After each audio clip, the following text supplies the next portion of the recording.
Kenya, Dr. William Samoei Ruto, Your Excellency, the Deputy President, Honorable Rigathi Gachagua, my colleague Cabinet Secretaries, Members of Parliament, Members of the Judiciary, Principal Secretaries, representatives of the Council of Governors,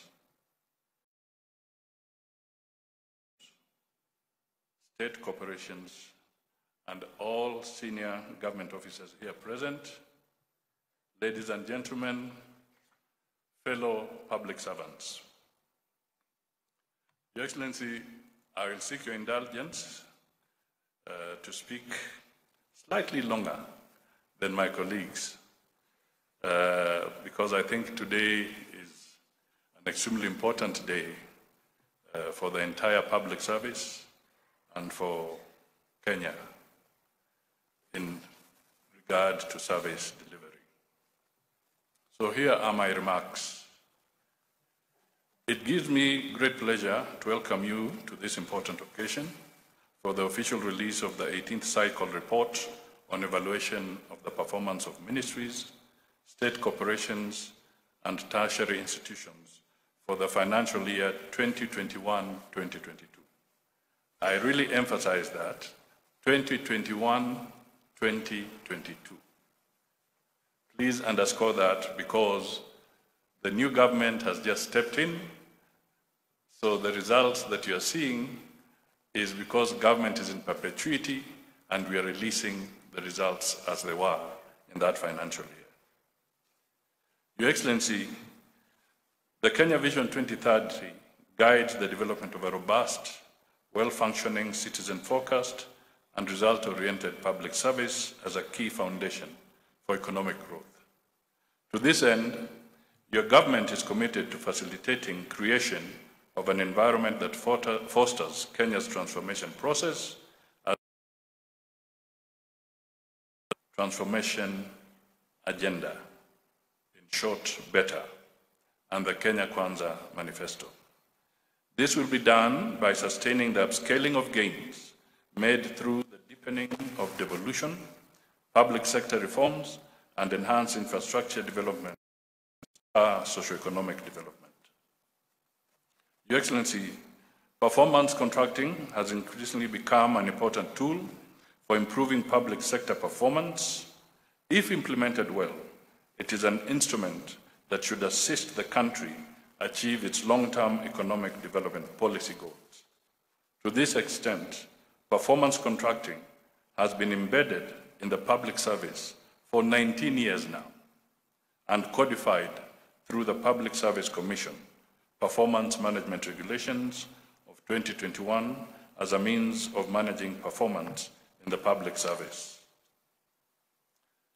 Your Excellency, the first level performance contracts are signed annually in tandem with the government's budgeting cycle between yourself and the respective cabinet secretary, after which they are cascaded downstream institutions. So in a few weeks' time, we shall be signing performance contracts with you. Your Excellency, whereas implementation of performance contracting has been on course, its potential is yet to be fully realized. Hence, we are now committing that all public servants are working towards the common good of the country.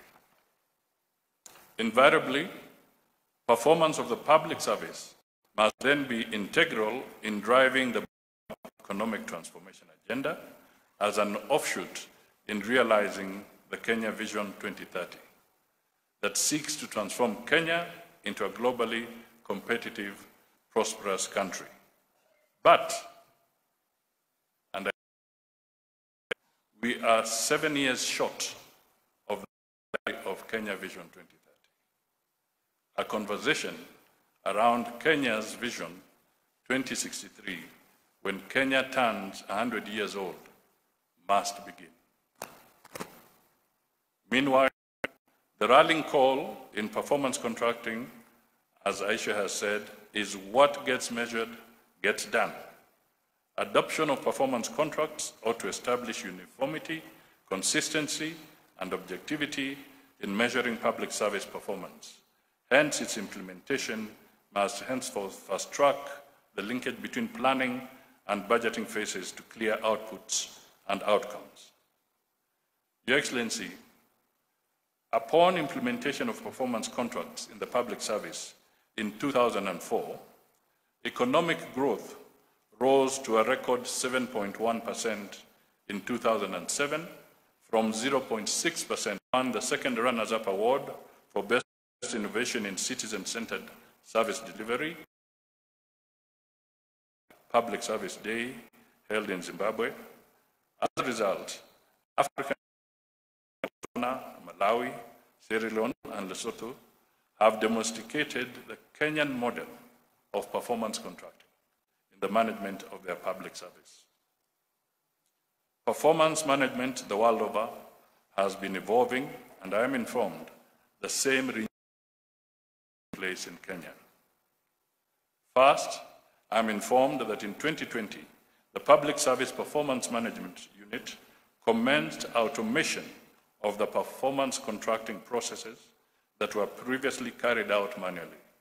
This is being done through a fully homegrown online government performance contracting information system. The ultimate goal of this system is a fully automated end-to-end system where all relevant performance contracting processes are carried out online. It is worth pointing out that the system ensured continuity of service delivery during the challenging COVID-19 pandemic. Hence, the GPCIS should be emulated by other efforts to automate service delivery. Constitutional commissions and independent offices while taking cognizance of their autonomy.